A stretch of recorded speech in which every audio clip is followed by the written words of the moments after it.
rawatina nag buñ nee tey mat na fukki bakkan yooyu nag mooy ku ñuy wax Baye Cheikh Diop amoon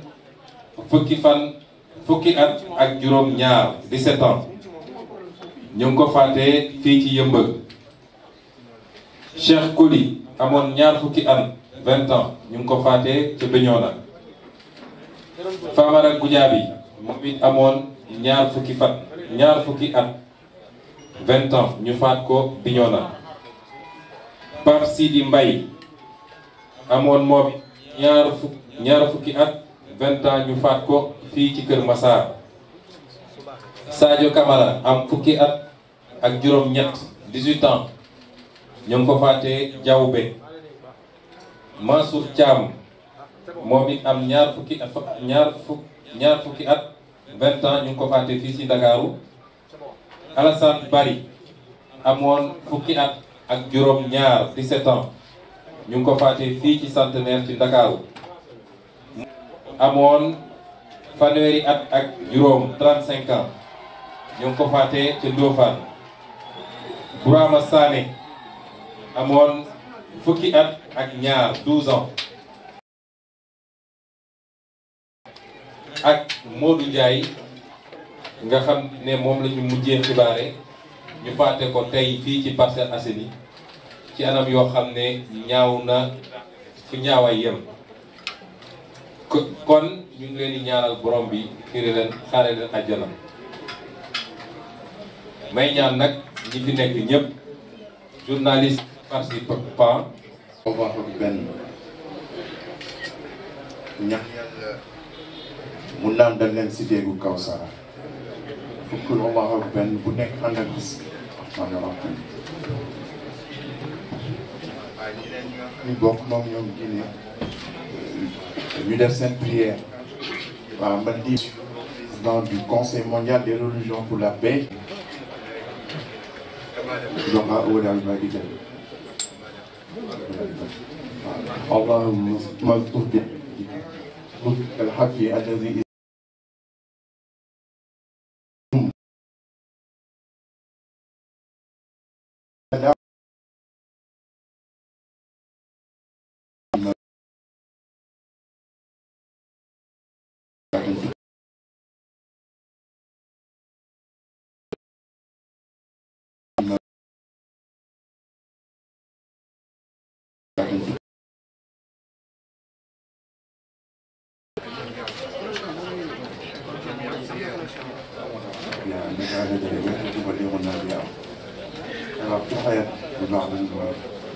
آمين آمين آمين.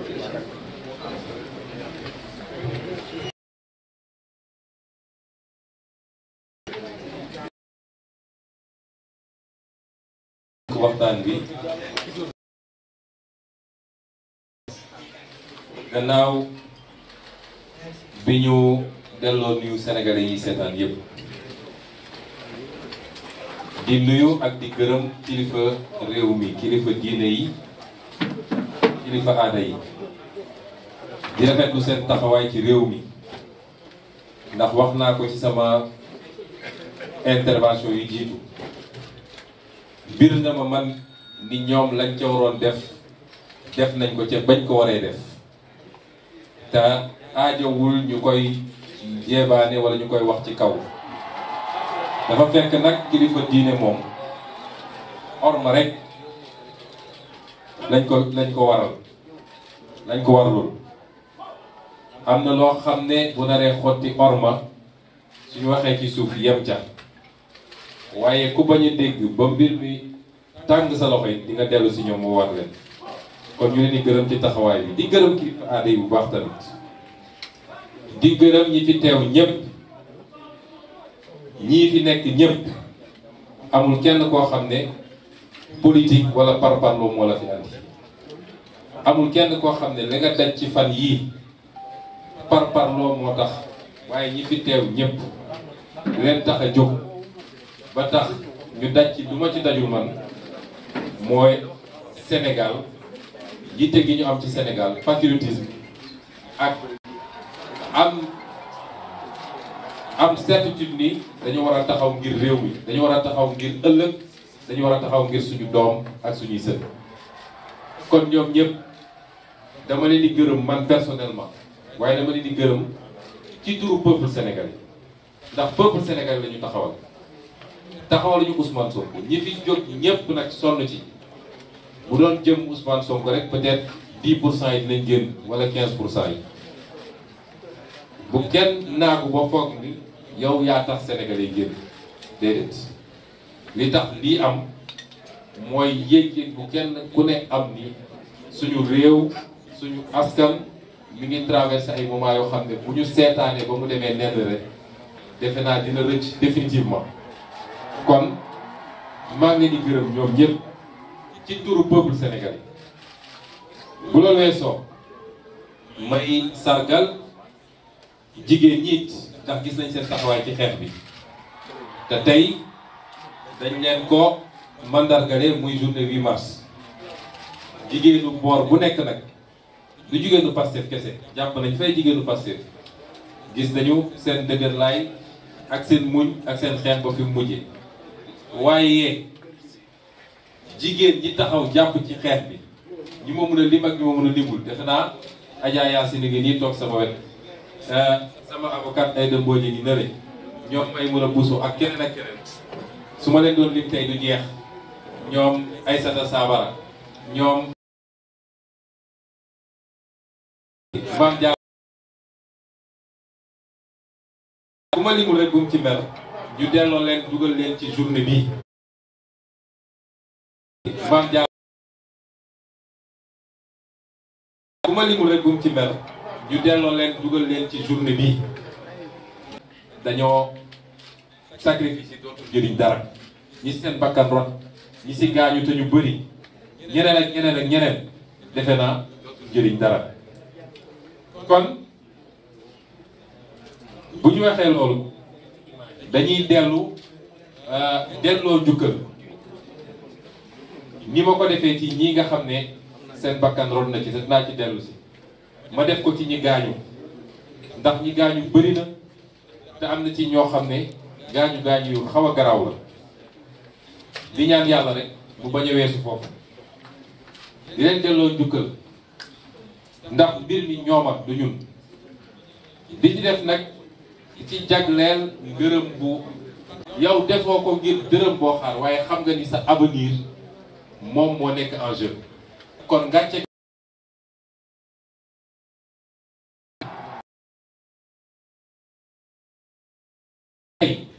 na ngeen xam ni réew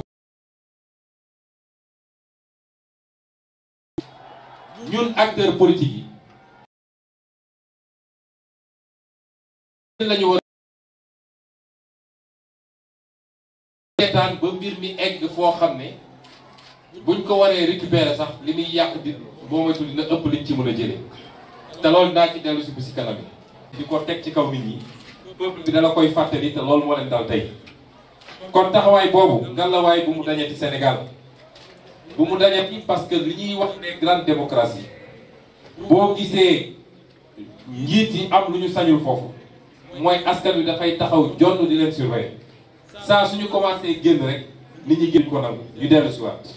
kon ñun ñëpp dañu am di masawu it ñi nga xam ne ñàkk nañ ci seen alal, parce que dégâts matériels yi bëri na. loolu du woon ci slaayu mbir mi. ñi jóg di manifester duñu ay bandits, duñu ay saay-saay, ay nit nag mën nañ cee rax, waaye loolu taxu leen woon jóg. te it suñu xeex jubluwuñu ko ci askanu sangam wala réew sangam, du loolu mooy suñu xeex. waaye dafa fekk da am fu mbir di toll, lépp mun na cee jaxasoo, lépp mun na cee am, waaye loolu du woon cëslaay bi. parce que ku bugg a yor réew ak ku bugg a defar réew doo toj àllu jàmbur, doo yàq oto jàmbur, doo toj kër jàmbur. kon loolu ñu ngi koy masawu bu baax nit ñi mu dal, di masawu njabootu ñi ci faatu, di leen jàll. te bu soobee yàlla di leen góorgóorlu ba kenn ku nekk ñu def suñu délégation ñi fi nekk ñépp dox ñëw jaare si leen. di masawu njabootu ñi gaañu lañ ci mënit ci taxawut nañ ko def di masawu njabootu ñi nga xam ne tey caabi féete na leen gannaaw wax leen it seetaanuñu ñooñu ndax gannaaw bu ñu jëlee avocat yi leen war a défendre kenn ku ne ñi ngi góorgóorlu ci lañ la mën a jàppale ba doo tumuraanke wala sa njaboot du tumuraanke. waa mbokk yi lii lépp lan moo ko waral lii lépp ci ay diis yu dal ci Sénégal lan moo ko waral li ko waral mooy li tubaab di wax cupidité ak boulimie du pouvoir mooy xiif bi nga xam ne Macky Sall ak ñi mu àndal xiif nañ ko nguur ak yaakaar nit ñoom dañoo war a mun a yor nguur gi toog fi ba faw lii lépp looloo ko andi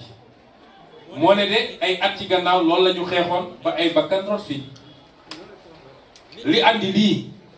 mooy nguur gi ñu teg ci loxo Macky Sall ne ko jox nañ la suñuy moyen jox nañ la budget jox la administration jox la justice jox la armée jox la lépp loo soxla la ñu bëgg mooy nga defar réew mi la ñu bëgg mooy ndaw ñi am liggéey la ñu bëgg mooy nit ñi faju la ñu bëgg mooy tale yu baax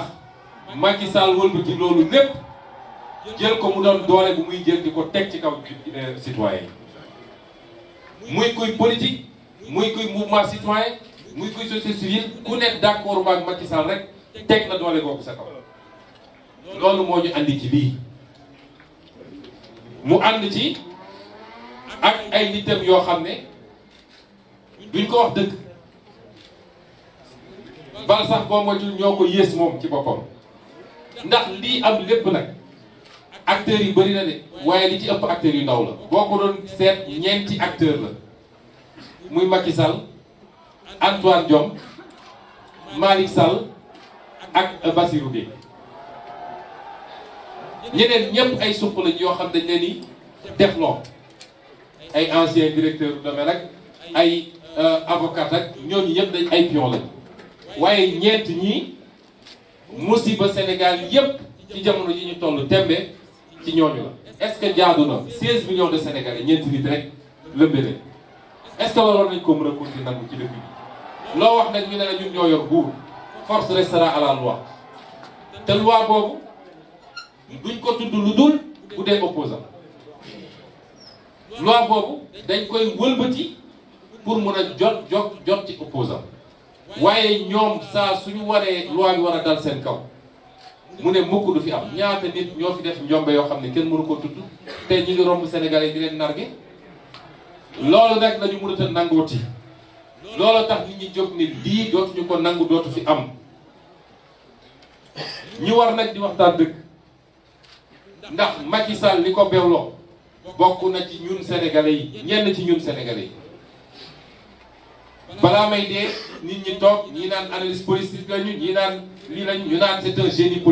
politique parce que yow mën ngaa dal ci sa adversaire mën ngaa complot sa adversaire mën ngaa jënd sa adversaire wëlbati ko ba suy waxati doo xam lu muy wax lu mu doon loolu mooy génie politique ñun on a besoin de génie d'état koo xam ne bu ñu la jénkee réew nga defar réew mi waaye soxla ñu ay génie politique mooy lañ la dénk nga liggéey ko ba Sénégal yi soo ne woon sama deuxième mandat jeex na maa ngi dem ñu ne la bàyyiwuñ la parce que résultat nga def waaye jël doole bi ñu la jox rek dal ci kaw bi 9 ans de Macky Sall li fi am musul am ci Sénégal ñaata adversaire la tëj ñaata adversaire la faagagal loolu ba kañ loolu nag lañu mën a tur nangooti te nag lii mu def dañ koy tuddee ci tubaab haute trahison haute trahison mooy wor bi gën a rëy ci wor yi mën a am ndax moom biñ ko falee dafa teg loxoom ci suñu constitution daal di waat ne waat naa ni dinaa respecter constitution bi lii mu def du respecter constitution bi dinaa nekk au service des Sénégalais lii mu def du nekk au service des Sénégalais ku dem ba yow dong nga wéet ak sa peuple nga wéet yow fundum fi nga nekk ak sa juróomi nit sa peuple nekk en face de toi nga am sañ-sañu yónni sa ministre bu immature mu ne peuple boobu yëpp ay terroristes lañu peuple boobu yëpp dafa am ay intérêt yu ne seen gannaaw di leen financer ndaw ñii dañoo mës a gis ku leen financer taxaw saaga sa peuple ñëpp wét yow dong sa pale tey soo demee ville soo ko fekkee foofu moom dong ak pale cundum peuple bi yëpp nekk fii suñu woon militaire ak armée bu nekk suñu diggante tey kii kenn ay bagages am dañ koy fa loolu foog ngeen ni mooy haute trahison parce que liñ ko joxoon ci ay moyens du woon pour muy comploter contre des adversaires politiques dama wax tey ñu ne ma contrôle judiciaire waratoo wax ci dossier bi ma ne juge bi bu ngeen ci waxee ma wax ci ndax saa su ne dossier amoon na fi dossier Khalifa Sall gis nañ ko dossier Karim wax na su ngeen dégloo nit à 8 heures à 9 heures yéen a koy jox seen benn journaliste mu ne les secrets de l'audition su ngeen ci waxee dinaa ci wax ndax man kenn du ma tënk waaye damay gaaral sénégalais yi wallaahi dama ko waat wallaahi lañ ma tuumal bu amoon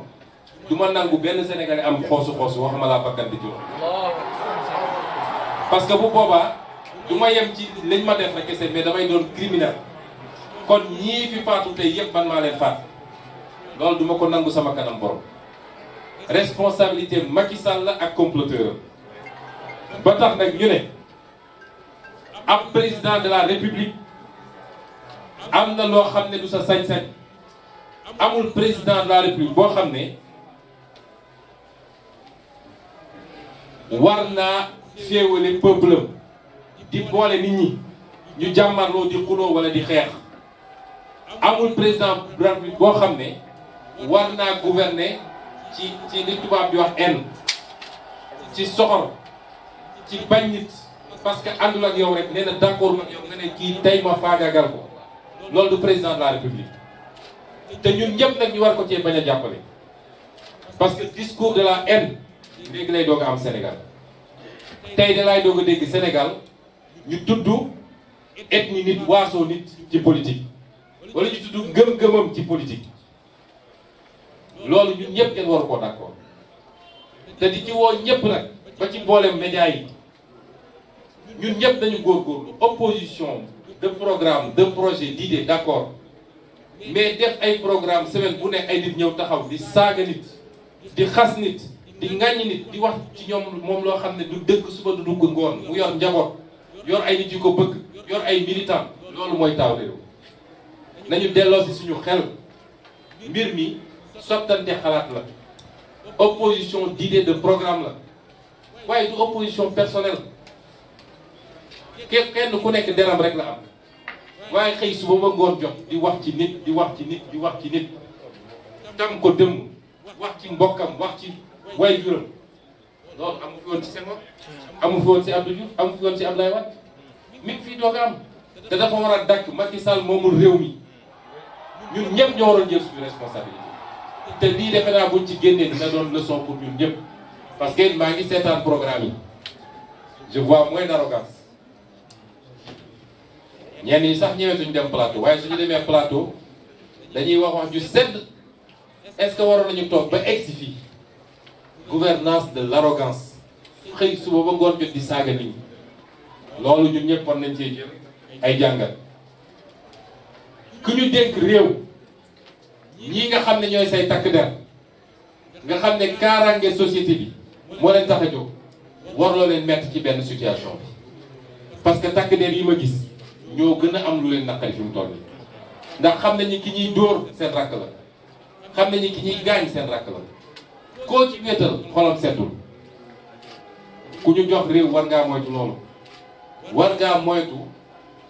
banqaas yi nga xam ne ci nga toog nga mettre leen ci ay situation yoo xam ne ñoom seen bopp dootuñu bëgg dara ci liggéey bi may rendre hommage nag gendarmerie nationale ci seen professionnalisme ci seen sens de la responsabilité ak seen hauteur man dama leen mujj naw GIGN bés bu ñu may jàpp ba tey bi ñu may déposé fi ma dem noppalu ji seen loxo laa nekk brigade de recherche nous avons une très grande gendarmerie ngallaawaay bu ñu jaaxaane suñuy institution des professionnels dinañu respecter ordre mais sans zèle sans brutaliser kenn musuma sax bëmëx kenn musuma xoos kon ñooñu ku am lu mel noonu àdduna bi yëpp ñeeñu ko nga la waay Macky Sall bul yàq suñu réew. gendarme boobu gaañu barki démb ci ñi ma yoroon la 12 GIGN yi ma yoroon la di professionnel bu mag a mag a mag un patriote, une fierté pour le Sénégal ñeewante bi mu amoon ci ñi mu doon sànni grenade bi moo tax mu téyewaat ko hésitation boobu moo yàq loxoom tey kon yooyu nañ ciy bàyyi xel te gëm naa ni mu amee ci gendarmerie la amee ci yeneen corps kon politicien yi bu ñu yàq suñu diggante ñun biir sénégalais waaye suñu diggante ak suñuy institution rawatina gendarmerie armée police ak keneen ak keneen di wax tamit ni Macky Sall dafa trahir le peuple sénégalais Macky Sall mooy le seul responsable de lii xew nii ci réew mi te responsabilité boobu dañ ko bàyyi mu jaas Macky Sall amul légitimité pour jiite Sénégal tey jii amu ko woon démb tey doog a ñëw ndax man bokk naa ci candidat yi nga xam ne bi ñu génnee 2019 maa waxoon candidat ñeenti candidat opposition yi ne leen position de principe du ne génn nañu génne xale yi ñu xeex de waaye position de principe mooy duñ ko reconnaître amul légitimité il est le président légal waaye du président légitime defe naa mel nu man ci ñeenti candidats yi maa yor position boobu ba léegi mosoo leen ma dégg ma ne ko président Macky Sall laa koy wax parce que légitimul dafa mbuxum élection yi légitimité boobu nag li ci desoon lu tuuti su doon des na moo fi nekkatul kon suñu newoon ci yenn situation yi Macky Sall dañ ko war a wàcce tey jii suñu nekkoon ci yenn situation yi waaye foofu nag laa bëgg askan bi déglu ma nañu déglante bu baax a baax a baax parce que loo gis rek tey ak dal daf cee baax benn bu kenn dem pale génne Macky Sall ne day wàcc par force parce que loolu baaxul ci démocratie fi mu mën a jëme réew mi du baax moom bu xoolee boppam ba xam ni amatul légitimité pour jiite Sénégal mu ne jóg naa man démissionné na askan wi yëpp jóg tàccu ñu préparé suñu élection anticipée ñi war a dem jàmmarlu waaye bu ko deful nañu ko gunge ba mandaam jeex waaye bu kenn dem ne dañu koy wàcce ñaareel bi yenn borom xam-xam yaa ngi wax déjà gouvernement d'union nationale ñun de sama bopp laa mën a waxal ak ñi ma àndal bokkuñu jegewuñu benn xeetu gouvernement bu Macky Sall parce que dañ koo nawloo wut ba war a mën a ànd ak moom ci gouvernement parce que koo dem ba ni def na haute trahison mën a dugal ku ànd ak moom ci ay gouvernement léegi nag mu des fi ma bëgg a waxtaan ak Sénégalais yi révolution bi am na ba noppi kenn mënatu koo arrêté bu ñu ne woon compet Ousmane Sonko yóbbu wala ñu def ko Decroix wala ñu def ko Cheikh Tidiane Dièye wala Khalifa Sall wala ku munti doon du tee lii ma gis nii ci ndaw ñi kenn mënatu koo arrêté la révolution est en marche te gën see gudd 2024 ñu mottali ko la ca des mooy nañu bañ def erreur yi nga xam ne réewu Afrique yu bëri def nañ ko mooy dañuy conduire seen révolution ba dégg ci cappaandaw bi mu am ñu ñëw ne ko coppet rawatina nag armée parce que réew am na fu muy toll armée day jël mbiru te ñaari armée day am ay puissance yu bokkul fii yoo xam ne dañuy jël seen i nit préparer ren pour ñooñu jël réew mi bu ñu sàgganee ba armée jël réew mi lépp luñ doon yóotu ak di ko préparer daañ ko ñàkk moo tax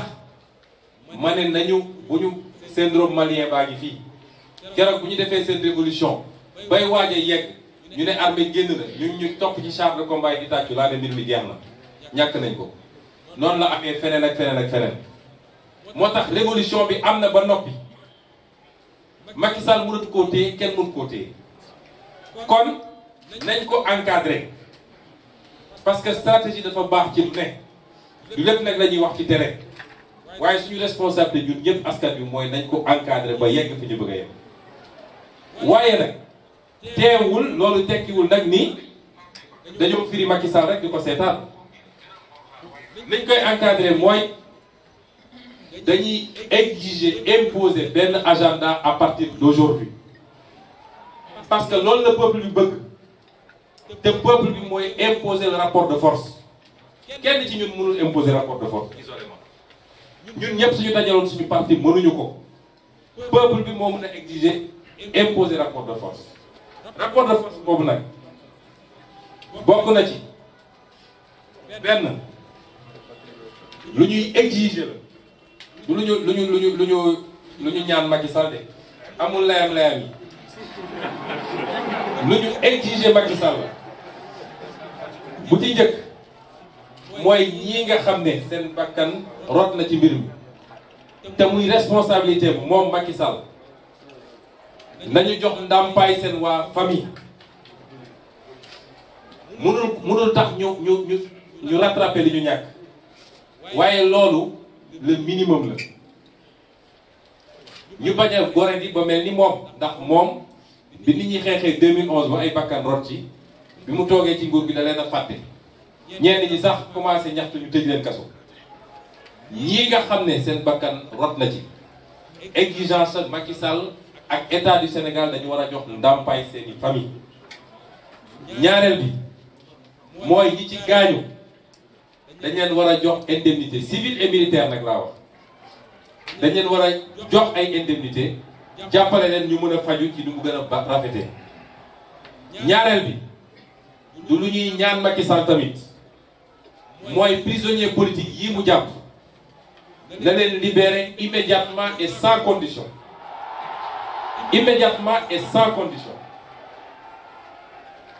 te nag premier point bi ma njëkk a wax gannaaw bu ñu nee réparation ñu ngi exiger ñu ubbi une enquête indépendante parce qu'il faut ñu xam kan moo tiré ak kan moo rey ay affaire Balla Gaye jaar na fi leneen ak leneen ba léegi kenn xamul lu xew ak kan la loolu tax nit ñi di am fi defaat enquête indépendante ñi wax nag ni ñi ngi déposer une plainte auprès de la Cour pénale internationale parce que lii c'est des crimes contre l'humanité te ci nguuru Macky Sall la xewee fii Sénégal ñetteel bi mooy bis ni ki tey dootuñu nangu Macky Sall di persécuter les opposants ak les honnêtes citoyens di leen espionner di leen mettre sur écoute la terreur va changer de camp dootuñu ko nangul Macky Sall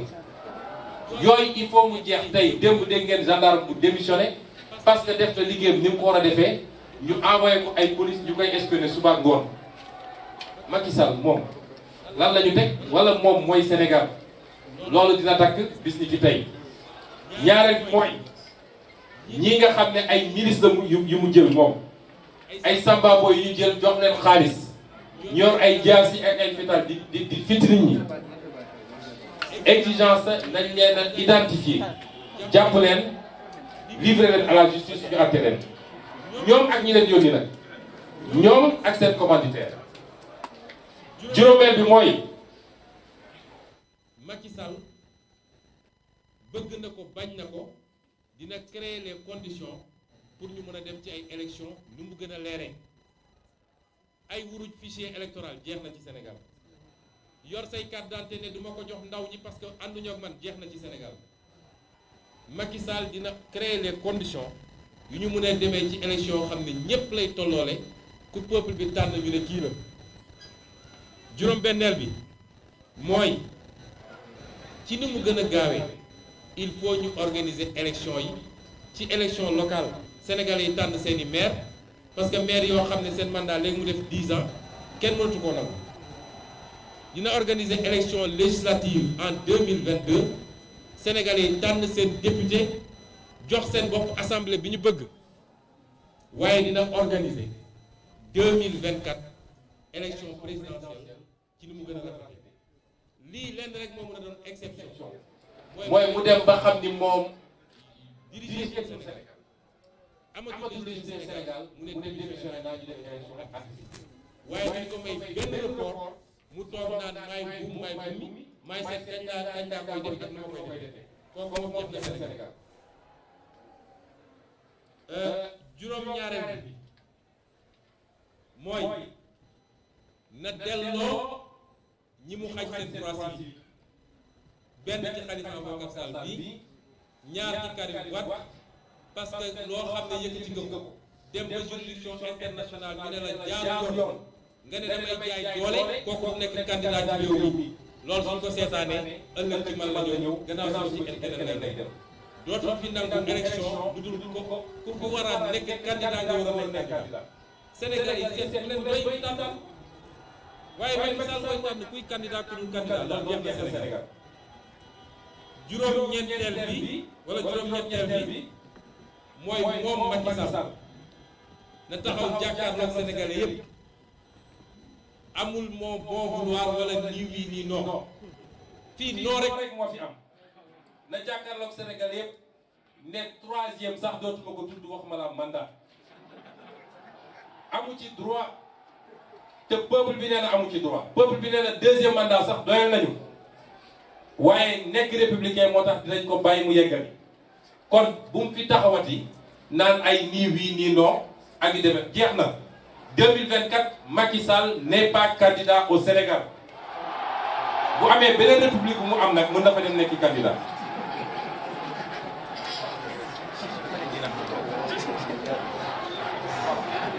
lii lépp nag dafa am lu mu àndal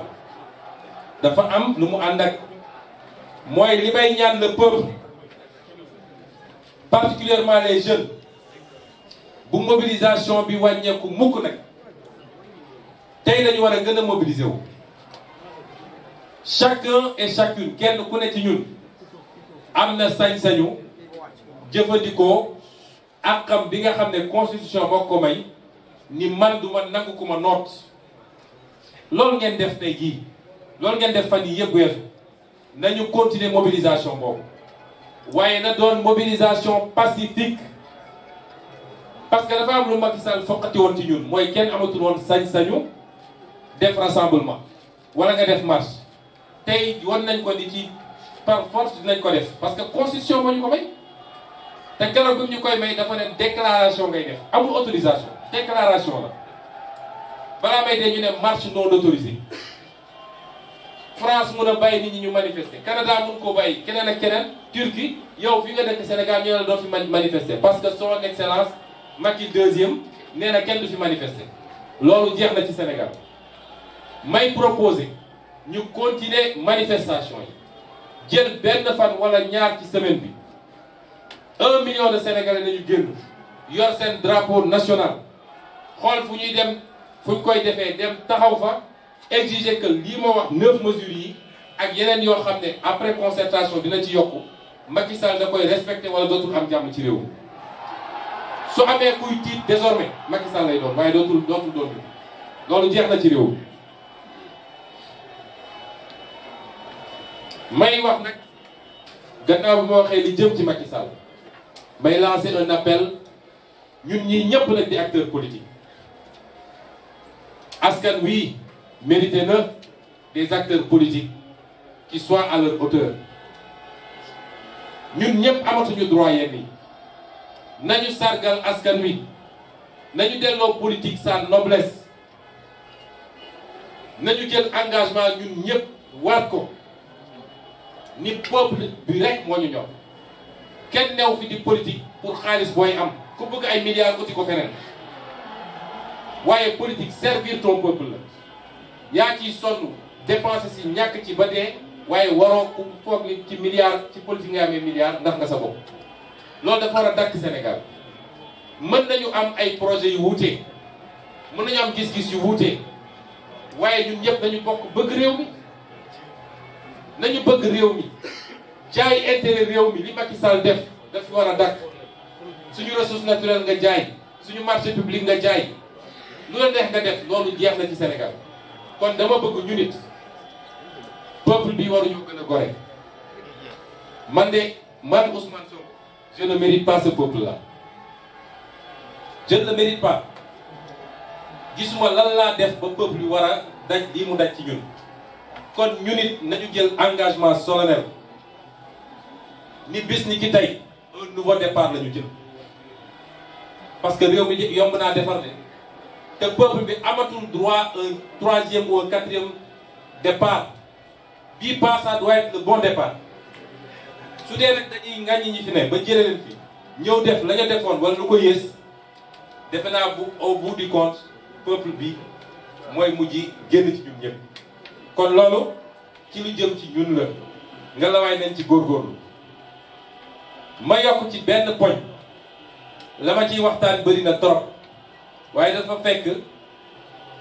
li tubaab di wax machiavélisme ñu bëgg a utiliser yenn yi à des fins strictement politiques may sànni ay kàddu jëmale ko ci Casamance une dernière fois samay mbokk laay waxal wala lenn ci samay mbokk ndax yàlla may na ma bokk fépp ak lu nit mënoon jàpp ba tax nga jël ngàndaay dugg ci àll bi jàpp ni dañ laa xeeb jàpp ni dañ laa boolewul jàpp ni citoyen de seconde zone nga boo xoolee li xew tey ci Sénégal di nga xam ne loolu amut ndax gannaaw ma doonee doomu Sénégal doomu Casamance waaye ñii ñëpp jóg taxaw muy Touba muy Ndar muy Fuuta muy Bakel muy kenn seet Thiès ak feneen ak feneen jóg taxaw seetuñu kii fu mu bokk dañu ne dëgg jot na dañu xeex dëgg kon li ma leen di ñaan mooy ci 6 mois yii juróom benni weer yii li ma ñaan samay mbokk ci Casamance ku ci yoroon gànnaay na nga ko teg génn ci àll bi ku ci yoroon gànnaay na nga ko teg sans condition génn ñu bokk ndey bokk bàyyi parce que ñun ñëpp sénégalais lañ ñun ñëpp africain lañu gannaaw ga ngeen ànd ak suñu armée fépp fu nit miin nekkoon ngeen wane carte yi ñu génne mine yi génne ndël yi sauver population yi bu ñu nangooti ñu ne dañ koy régler par la voie militaire parce que kii tiire ak ki muy tiire ñoom ñëpp doomu Sénégal lañu ñun ñëpp benn lañu kon loolu muy appel boo xam ne maa ngi koy lancé parce que lu ma ñor a ñor la te boo seetee li xew Sénégal tey di nga xam ni Sénégal yëpp wane na ñun ñëpp benn bopp lañu kon lii lañu bëggoon sànni ci kàddu yu gàtt di wax tamit ni ci li jëm ci mbir mi nee nañu contrôle judiciaire man nag acteur politique la sama indépendance politique kenn du ma ko xañ loolu moom may ma ko kenn ñaareel bi ñun musuñoo daw justice combat de principe mooy li suñuy àq ak li yoon wax ni lii la nañ ko jaarale foofu ba tey jaarewuñ ko foofu te dinañ ko continuer xeex ndax suñuy avocat ñu ngi def recours yi waaye bëgg nañu ci nu ma gën a gaawee ñu dem ci procès ba nu mu gën a gaawee bu boobaa yooxu dina jëm fuñ ko foogewul woon may remercier it ci présence su dames yi parce que tudduma góor ñi waaye bés bi bésu jigéen ñi la madame le ministre Aminata Lo Dieng di ko remercier bu baax ci présence am ak ci taxawaayam ci combat bi ndax ci bi mbir mi commencé rek la daw si kër ga. Donc je vais récapituler plus brièvement en français. Je crois qu'on peut passer sur la minute de silence. Commencer par remercier tous nos guides religieux et coutumiers. Pour une fois, le rôle de stabilisateur et de médiateur qu'ils ne cessent de jouer. Lorsque nous, hommes politiques, avons fini de mettre le feu au poudre. Les remercier parce que je sais que depuis le début de cette affaire, ils n'ont cessé d'intervenir. Nous sommes dans un pays qui s'appelle le Sénégal avec ses spécificités. Et c'est une grande chance pour le pays. Féliciter, encourager et remercier toutes les femmes qui ont pris part à ce combat, puisqu'on est dans la journée du 8 mars. Et dire aux Sénégalais que j'ai le cœur lourd. Depuis quelques jours, mon sommeil se trouve très perturbé. Non pas par l'affaire en question, parce qu'elle me reste de marbre, mais parce qu'il y a eu trop de dégâts, trop de victimes, trop de meurtres, puisqu'il s'agit de meurtres, d'assassinats, trop de blessés, trop de personnes faites prisonnières, trop de familles éprouvées. Et évidemment, nous nous sentons plus ou moins redevables de tous ces gens-là qui ont pris sur eux de mener ce combat. J'ai dit tantôt, je me suis permis de lire la liste. Nous avons aujourd'hui 10 cas confirmés de personnes qui ont été lâchement assassinées et dont Macky Sall porte la responsabilité de leur assassinat. Plus 4 autres ou 5 autres personnes qui restent à être confirmées. 10 personnes, 10 meurtres au Sénégal, c'est trop. Nous sommes un pays apaisé. Un pays qui n'a pas une tradition de violence.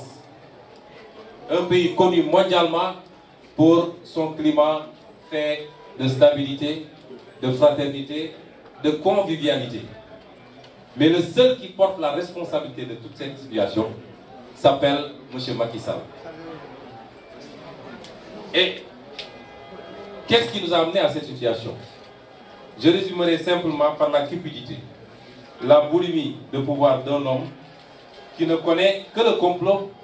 contre ses opposants, adoubé par une cour de laudateurs dont les plus en vue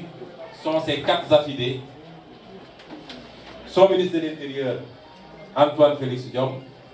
son ministre de la Justice, Malick Sall, son procureur, Serigne Bassirou Gueye. Voilà le quatuor qui a pris le Sénégal en otage et qui nous a menés à cette situation catastrophique que de mémoire d'hommes on n'a jamais vécu dans ce pays. Jamais. Beaucoup de crises ont été traversées, des crises politiques. Jamais on en a vécu une comme celle-là. Et c'est d'autant plus grave que l'avènement de Macky Sall avait suscité un grand espoir de la part de tous les Sénégalais, avec une kyrielle de promesses, les unes plus mirobolantes que les autres, sur la restauration de l'état de droit, sur la démocratie, sur la bonne gouvernance, sur la patrie avant le parti, toutes choses qui se sont envolées dès les premières heures de gouvernance de l'homme Macky Sall. Nous sommes tous quelque part responsables, particulièrement cette frange de Sénégalais qui voit en Macky Sall un génie politique, lequel génie consiste à des qualités ou des capacités à comploter contre ses adversaires, à emprisonner des adversaires politiques, à liquider des adversaires politiques, à corrompre et retourner des adversaires politiques, à faire chanter des adversaires politiques. Certains sont devenus méconnaissables, les gens pensent que c'est des deals politiques. Il n'en est absolument rien, c'est qu'aujourd'hui, Macky Sall les tient par des moyens que nous connaissons bien. C'est ça le génie politique de Macky Sall. Piètre génie s'il en est. Nous devons savoir qu'un pays ne se construit pas sur cette base. Ce qu'on attend d'un homme politique, c'est d'être un génie d'État. C'est de mettre tous les moyens qui ont été mis à sa disposition au service de la réalisation de résultats pour le bénéfice exclusif du peuple. Le peuple veut se soigner. Le peuple veut manger à sa faim. Le peuple veut des écoles de qualité. Le peuple veut des infrastructures. Le peuple veut vivre en liberté. Le peuple veut que sa démocratie progresse. C'est ça qu'on attend d'un chef d'État. Mais ce n'est pas de passer tout son temps à mettre des milliards pour payer des laboratoires qui fomentent des coups fourrés contre les opposants. Cela relève plutôt de la haute trahison, puisque Macky Sall a juré sur la Constitution de respecter et de faire respecter cette Constitution et les lois du pays. Il a juré de protéger les Sénégalais et de travailler à leur bonheur. S'il fait exactement le contraire, si Macky Sall trouve le temps de fomenter des complots sordides, ce monsieur aura trahi le Sénégal, aura trahi le peuple sénégalais. Et c'est pourquoi nous disons qu'un président n'a pas le droit d'opposer son peuple les uns contre les autres. Nous n'avons pas élu Macky Sall pour cela. Un président n'a pas le droit de gouverner par la haine, l'arrogance et la rancœur. Et c'est le style de gouvernement de Macky Sall. Et malheureusement, il a même entraîné une frange du pays dans ce sillage. Nous devons tous faire notre introspection, revoir notre façon de communiquer, revoir ce qui se dit sur les plateaux de télévision et de radio. Jamais dans l'histoire du Sénégal, le discours n'a été aussi musclé, aussi vindicatif, aussi haineux. Jamais dans l'histoire du Sénégal, on a évoqué les questions aussi sensibles que la religion, l'ethnie, l'appartenance régionale. C'est sous Macky Sall que c'est arrivé. Jamais au Sénégal, on a eu des programmes spécifiquement et spécialement montés pour casser du sucre sur tel opposant, médire sur tel opposant et raconter n'importe quoi du matin au soir. Nous devons tous faire notre introspection parce que cela a brûlé des pays et vous savez très bien qu'on n'en est pas très loin. Ressaisissons-nous pendant qu'il est temps. La politique, c'est l'opposition des idées et des opinions. La politique, c'est l'opposition des programmes, mais la politique, ce n'est pas la haine, ce n'est pas de l'opposition personnelle, crypto-personnelle. Aucun président n'a le droit, digne de ce nom, n'a le droit de mettre nos forces de défense et de sécurité dans la situation dans laquelle elles sont aujourd'hui. Je peux jurer que ces forces de défense et de sécurité sont plus meurtries que les manifestants même de la situation qu'ils vivent. Parce que c'est des Sénégalais qui rentreront tous les jours auprès de leur famille, de leur belle famille, peut-être où il y a eu un blessé, ou un emprisonné, ou même un tué. Et elles ne sont pas rémunérées par le peuple sénégalais pour gérer le service après-vente des complots de Macky Sall. C'est dommage et c'est déplorable. Et vous me permettrez de rendre un hommage également à ces forces de défense et de sécurité. Je dis au peuple sénégalais que j'ai été agréablement séduit par notre gendarmerie nationale. Nous avons une grande gendarmerie nationale. Une énorme gendarmerie nationale. J'ai dit...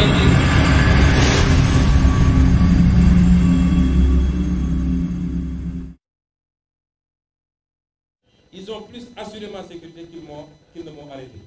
Du jour où j'étais interpellé le mercredi au jour d'aujourd'hui, en respectant scrupuleusement les ordres, mais sans brutalité, sans zèle et sans animosité. J'ai été si bien séduit qu'avant-hier, lorsque mon fils est venu me rendre visite à la brigade de recherche, je lui ai dit, Mohamed, prépare-toi, tu vas faire le concours pour être GIGN. Je rends hommage à ces patriotes que nous pouvons apprécier de loin, de regard qui n'est pas forcément ce regard-là. Tout ceci m'amène à dire cela. Macky Sall ayant trahi le peuple sénégalais, ayant trahi son serment, Macky Sall n'est plus légitime à diriger le Sénégal. Il ne l'a jamais été depuis le début de son deuxième mandat.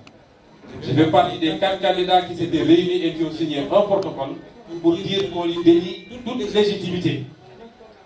Et je crois être le seul qui campe encore sur cette position.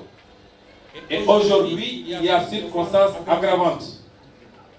Si on était dans d'autres circonstances, le peuple aurait dû marcher sur le palais et sortir Macky Sall de force.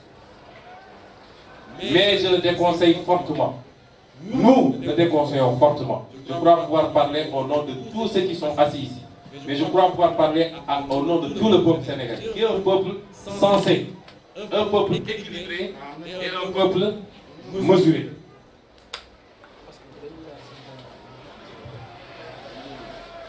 Si Macky Sall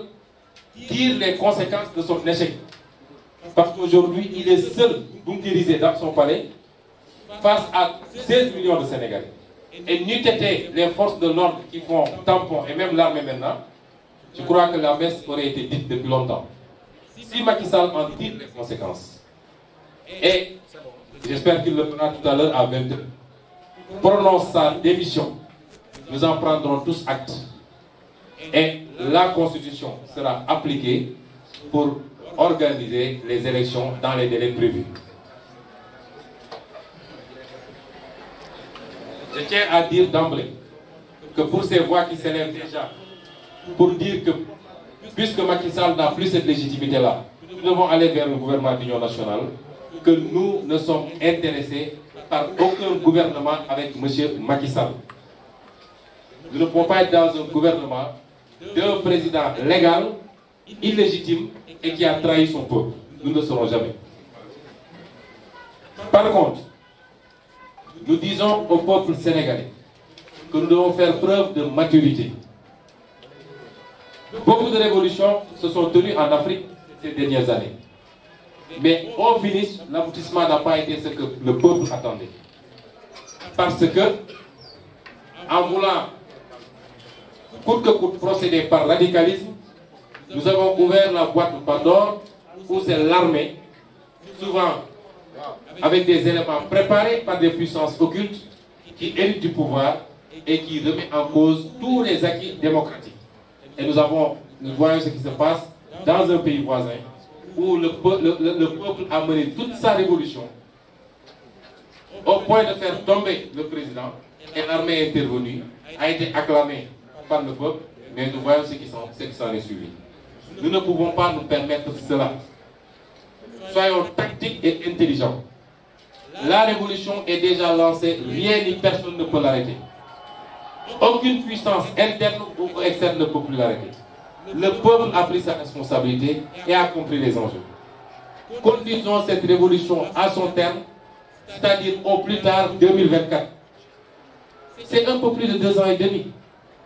Conduisons cette révolution à son terme intelligemment. Cela ne veut pas dire pour autant que nous allons refaire tomber la ferveur et que Macky Sall aura un blanc-seing. Nous devons encadrer cela. Et c'est en cela que nous pensons que nous devons aujourd'hui imposer un agenda à Macky Sall parce que le rapport de force nous le permet. Ce n'est pas Macky Sall désormais de dicter quoi que ce soit dans ce pays. La première chose qu'on doit lui imposer, c'est la réparation pour les familles des victimes. Tous ceux qui ont été assassinés, l'État du Sénégal doit procéder à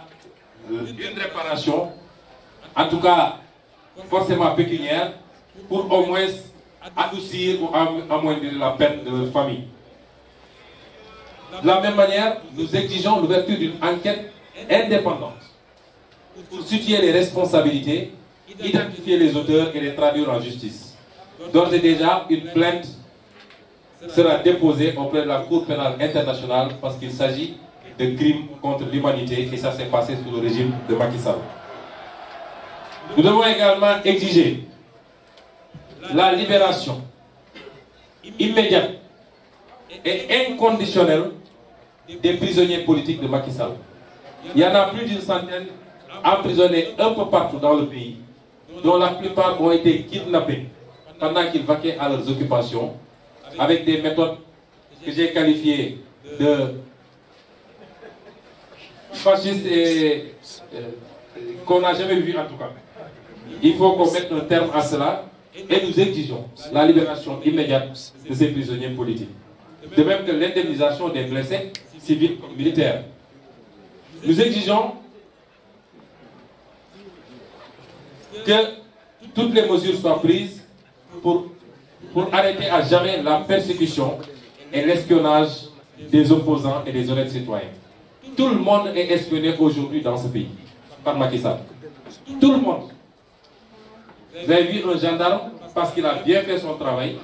qui a été assigné dans son camp et qui a été persécuté, surveillé, écouté, au point d'annoncer sa démission de la gendarmerie. Alors qu'il n'y a aucune acquaintance avec moi-même relativement à ce gendarme. Nous exigeons que des mesures soient prises pour traquer, arrêter et livrer à la justice les milices de Macky Sall et leurs commanditaires. Tout le monde a vu ces milices se baladant à Dakar à bord de pick-up, quelquefois de départements ministériels même, et ouvrant le feu ou charcutant les manifestants à coups de machette. Nous exigeons qu'ils soient arrêtés, traduits en justice, mais qu'ils livrent également le nom de leurs commanditaires. Nous exigeons qu'il soit créé les conditions de transparence, de sincérité et d'équité pour l'organisation d'élections. Depuis que Macky Sall est arrivé à la tête de ce pays, aucune élection ne s'est passée dans des conditions de transparence et d'équité. Depuis qu'il est là, aucune élection. Cela doit cesser. Nous exigeons que les élections locales, puisque les mandats des maires sont arrivés à expiration depuis 2 ans maintenant, les élections législatives prévues pour 2022 et la présidentielle de 2024 se tiennent dans les délais. Et avec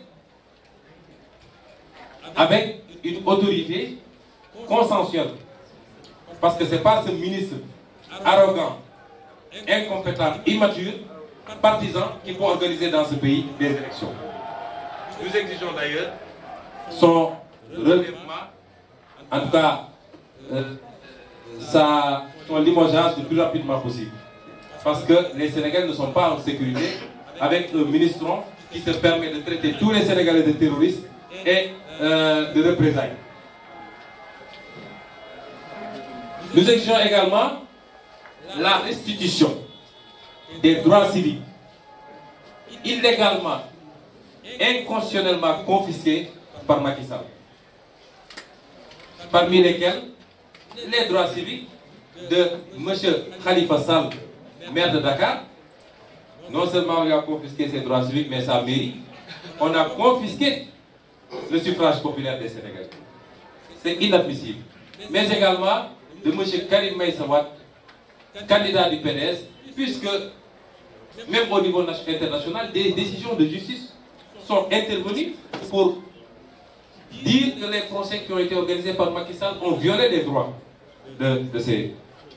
derniers. Je considère, moi, qu'il n'y a pas de mérite à gagner des élections lorsqu'on s'est débrouillé pour magouiller et écarter des candidats. Une élection n'a de valeur que lorsque la compétition a été libre, démocratique et a permis aux Sénégalais de choisir librement entre des candidats qui ont des programmes. Et c'est pourquoi la présidence de Macky Sall n'a pas de valeur. Parce qu'elle a été magouillée en écartant des candidats. Nous lui exigeons à lui, Macky Sall, de déclarer publiquement et sans ambiguïté ces histoires de ni oui ni non, c'est fini. Un président qui dit ni oui ni non, ou selon mon bon vouloir. On n'est pas en monarchie, que je sache. S'il a un bon vouloir, il n'a qu'à attendre d'avoir le royaume Salène ou je ne sais quoi. Excusez-moi, M. Khalifa Sall. Mais il n'a qu'à déclarer publiquement et sans ambiguïté. Et le peuple le lui réclame. Qu'en 2024, il fera ses bagages et il quittera. D'une manière ou d'une autre. Parce que l'ultimatum que nous avons lancé en disant ne poussons pas le bouchon au point d'aller le cueillir au palais. Ce n'est valable que tant que le mandat légal est en cours. Quand ce mandat expirera, d'une manière ou d'une autre, comme il avait dit à son prédécesseur, nous irons le déloger au palais de la République. Je demande également, nous demandons au peuple sénégalais, particulièrement à la jeunesse, de ne pas baisser la mobilisation, de ne pas casser cette mobilisation exceptionnelle. Il faut que les victimes, il faut que les vies perdues aient servi à quelque chose pour que jamais cela ne se reproduise au Sénégal. Il faut garder cette mobilisation. Il faut qu'elle soit beaucoup plus importante même. Mais il faut surtout qu'elle soit pacifique. Il faut qu'elle soit pacifique. Aujourd'hui, le peuple a repris son droit confisqué depuis 9 ans par Macky Sall à la manifestation. Le peuple l'a repris de force. Il ne faut pas qu'on perde ce droit. Nous vous proposerons, après concertation, peut-être 2 fois par semaine, que le peuple, partout dans le pays, pas seulement à Dakar, sorte massivement et pacifiquement pour aller rejoindre une place avec des drapeaux nationaux et exiger que ces points de revendication soient rapidement satisfaits par Macky Sall et son groupe. Donc, jeunesse de nos pays, ne faiblissez pas. Ce n'est pas le moment de faiblir. Maintenons le cap, maintenons la mobilisation. J'en appelle également aux forces de l'ordre et de sécurité. Quand les gens sortent pour manifester pacifiquement, limitez-vous à encadrer ces manifestations. Il coûte beaucoup moins cher d'encadrer une manifestation que de la réprimer. Une seule grenade lacrymogène peut coûter, je crois, jusqu'à 75 000 francs. Vous en lancez des milliers par jour, c'est des milliards qui sont perdus. Et sans compter les dégâts humains et matériels. Donc, respecter le droit de manifester et encadrer simplement ces manifestants. Je lancerai un appel à nous autres acteurs politiques de l'opposition. Ce que le peuple a démontré, c'est qu'il en a marre d'une certaine manière de faire de la politique. Nous avons tous la responsabilité, quels que soient nos parcours, quelles que soient nos convictions idéologiques, quels que soient nos projets politiques, nous avons la responsabilité de rassurer ce peuple sénégalais. Nous avons la responsabilité d'être à la hauteur de ce peuple, parce que ce peuple est plus digne pour le moment que la classe politique qu'il a devant lui. Nous avons cette responsabilité de rendre à la politique ses règles de noblesse, mettre fin à la corruption, mettre fin à la prévarication, mettre fin au bradage des ressources naturelles, mettre fin à l'instrumentalisation de l'appareil d'État pour brimer les opposants ou brimer simplement les populations, mettre fin à la boulimie foncière,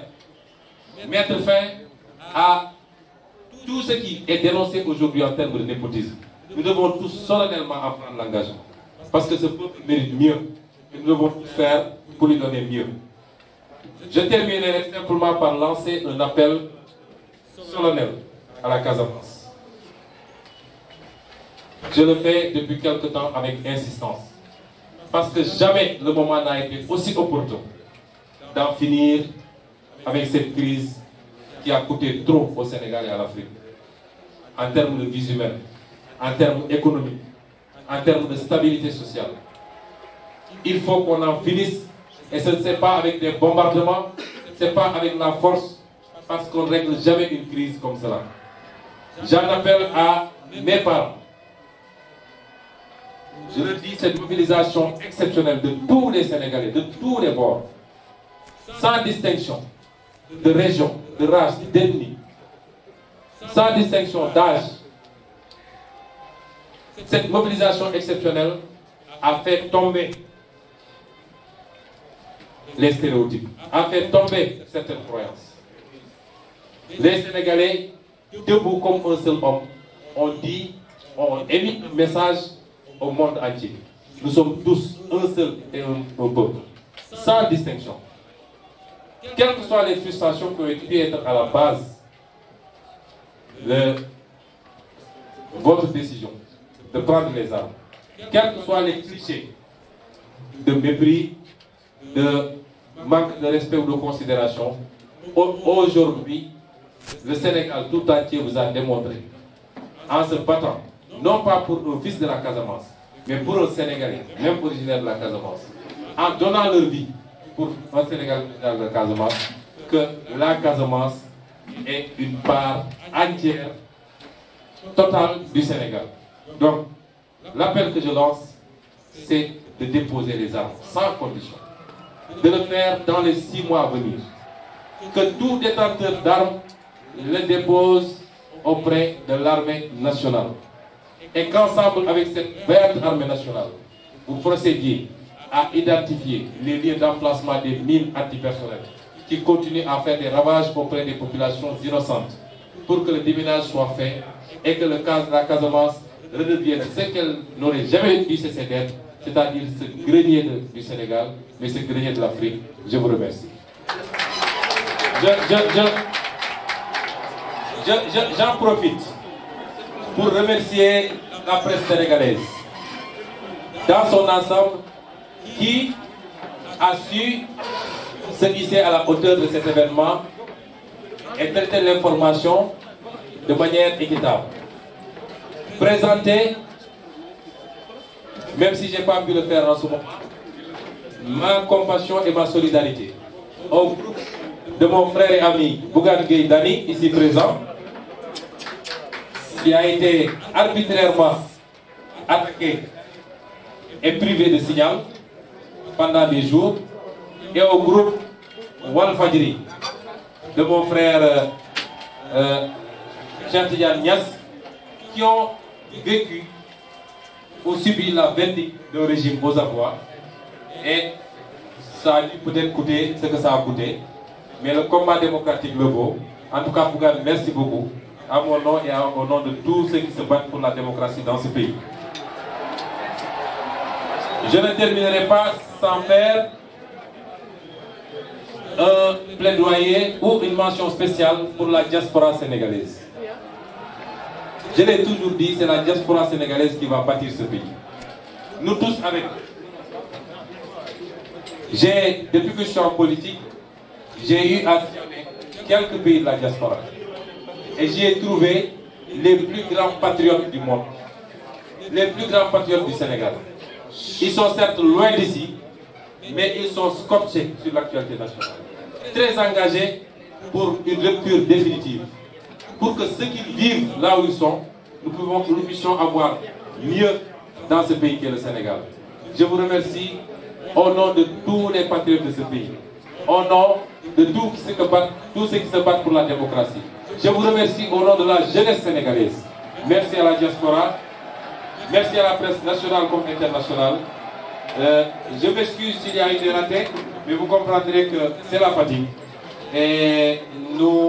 je crois qu'avec tout le front, vous aurez les développements ultérieurement sur le plan d'action et sur les exigences améliorées, parce que désormais, le peuple a décidé de prendre ses responsabilités. Je vous remercie.